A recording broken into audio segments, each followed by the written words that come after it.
Mi profesor de física nos pidió unos cigarros porque íbamos a hacer un proyecto. Los cigarros los usamos para el proyecto y a mí se me olvida que los tengo ahí y que los guardo en el cajón así más recóndito de mi cuarto, así de que si se me olvidaba y ya quedaban por meses. Y que me voy a la escuela y se me olvidan los cochinos cigarros y que llega mi mamá a la casa. Y yo la verdad, yo no entendí en ese momento, ahorita ya lo entiendo, cómo mi mamá, sin saber nada, entró a mi cuarto porque estaba buscando algo importante.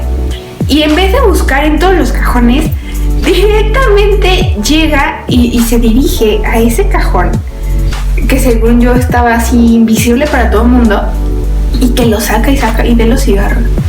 Y que llego a la casa, no hombre, ya se han de imaginar qué regaña me dieron.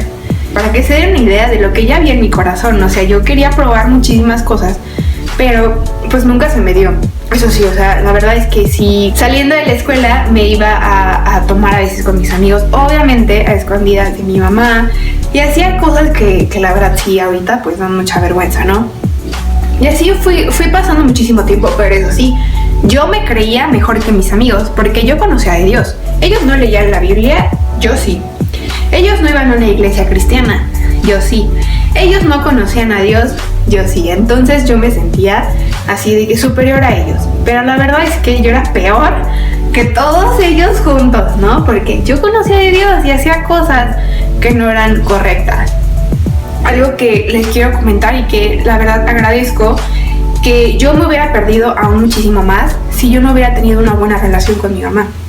Yo siempre tuve una buena amistad con ella y como dicen ahora los papás, ¿no? Ella tenía mi corazón en sus manos y pues yo iba y le contaba todo. Que le decía, oye, ma, es que ¿qué crees? Es que tal fulanito me dijo esto y que quiere que seamos novios y ese tipo de cosas, ¿no? Y mi mamá pues sí, no cotorreaba conmigo, pero al final ella siempre me guiaba a la palabra de Dios y yo decía, ¡ay! Ya va a salir con sus cosas, ¿no? Pero la verdad es que ella, pues obviamente con todo el amor del mundo, siempre quería volver a encarrilarme a los caminos de Dios.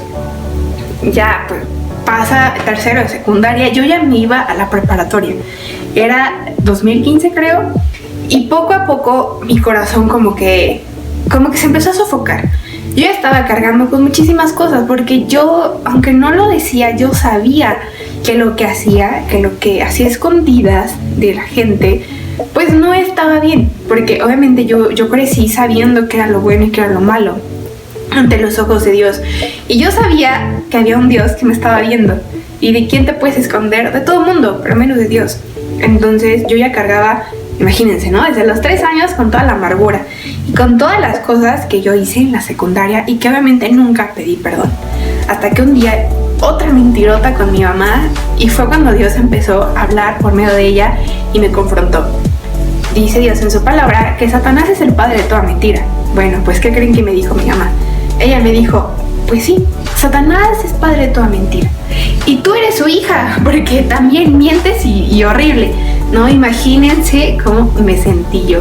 Yo sentí horrible porque pues te consideras hija de Dios. Y que de la noche a la mañana te digan eres hija del diablo, pues yo sentí horrible, ¿no?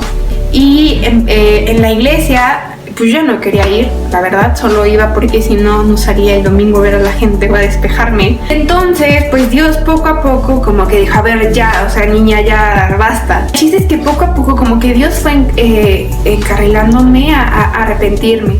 Y lo primero que tenía que hacer era sanar aquello que había estado en mi corazón por muchísimo tiempo. Primero estuvimos en una reunión con toda la familia y mi familia decidió poner un video de un cumpleaños de uno de mis primos y estábamos viendo la película, bueno, o sea, el video pues que grabaron, y apareció mi papá biológico cargando a mi primo. No, ya se cuenta que en las películas cuando sale una escena incómoda y todos voltean a ver a una persona, así me pasó, todos me voltearon a ver y yo me puse morada, o sea, yo estaba, llena de enojo, de coraje, y yo decía, o sea, porque no puedes hacer nada porque todos me estaban viendo. Pero mi papá Luis me vio y me volteó a ver y me dijo, Fer, ¿por qué te enojas? Sí, porque ¿por qué te enojas cuando lo ves? Si no hubiera sido por esa persona, si no hubiera sido por la unión de él y tu mamá, tú no estarías aquí. Entonces debes agradecerle a Dios y agradecerle a Él, porque a Él también te dio la vida, ¿no? Entonces imagínense la cara de vergüenza. O sea, se me cayó que mi papá, Luis, me hubiera dicho eso. Y posteriormente, antes de convertirme, tuvimos una situación en donde fui a un concierto de una persona que dice que es cristiana, y él cantó una canción de perdonar a papá. Y yo pues yo estaba ahí cargando con eso que me había dicho mi papá Luis. Y cuando esta persona tocó esa canción, yo fui lágrimas. O sea, yo fui lágrimas porque sabía que debí perdonar. Y en ese momento yo perdoné a mi papá. O sea, fue un pasito adelante, ¿no? Y yo sané toda esa amargura, sané todo ese dolor que yo estaba cargando y ya. Pero yo seguía con mi vida, ¿no?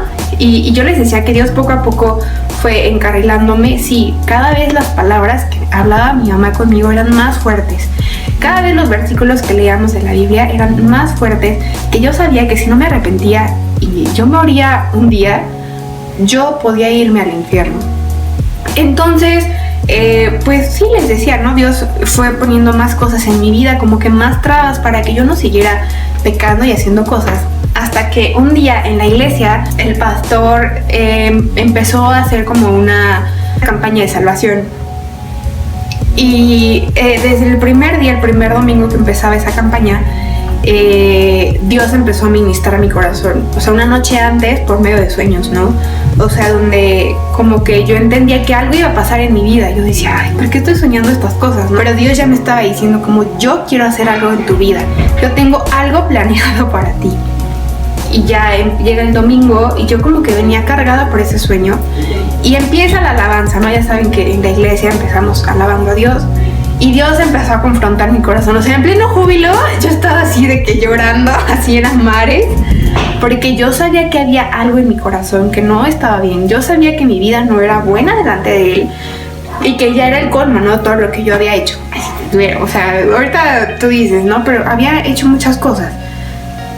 Y ya, pues, antes de que empezara la predicación, yo ya estaba así de, Señor, perdóname. Y para rematarla, la predicación era de salvación. De que, pues, Jesús había muerto por nosotros, algo que yo ya sabía, pero nunca había entendido cuál era el verdadero significado del amor de Dios. Que Dios es un Padre que quiere que estemos con Él, que quiere restaurarnos y que quiere que nos dejemos guiar por Él. Ese día yo pude entender el significado de lo que es tener paz. Tú puedes decir, no hombre, pues tú no viviste nada, a los 15 años te convertiste, pero acuérdate que yo venía cargado con muchísimas cosas que no tenía, que no daban paz a mi alma, que no tenía paz en mi corazón. Entonces ese día cuando yo le dije, Señor, aquí estoy, perdóname por todo lo que he hecho, por lo que te he hecho, por lo que te he ofendido, ese día Dios instantáneamente, hasta podría decir yo, me dio esa certeza por medio de la paz que yo sentí. Pero eso sí, después de eso, Dios me dijo, ok, yo ya te perdoné. Muy bien, Fercita. Pero ahora lo que tienes que hacer es ir a pedir perdón a las personas que tú hiciste. Yo había perdonado pues a mi papá, pero ahora tenía yo que hacer la otra parte. Yo había ofendido y lastimado mucho el corazón de mi mamá con mis actitudes, con todas las cosas que yo había hecho. Yo les había comentado que yo era de las peores de las amigas. Tuve que ir a restituir con ellas y pedir perdón por todas las cosas que había hecho, a mi familia, mis malos tratos, mi mal carácter. Y desde ese día, pues la verdad pude entender pues qué era lo que Dios estaba buscando de mí, ¿no? Cada vez que tú de seguro has escuchar a los adolescentes que tienes a tu alrededor que se sienten vacíos, incomprendidos, y pues sí, la verdad es que muchos nos sentimos así a esa edad.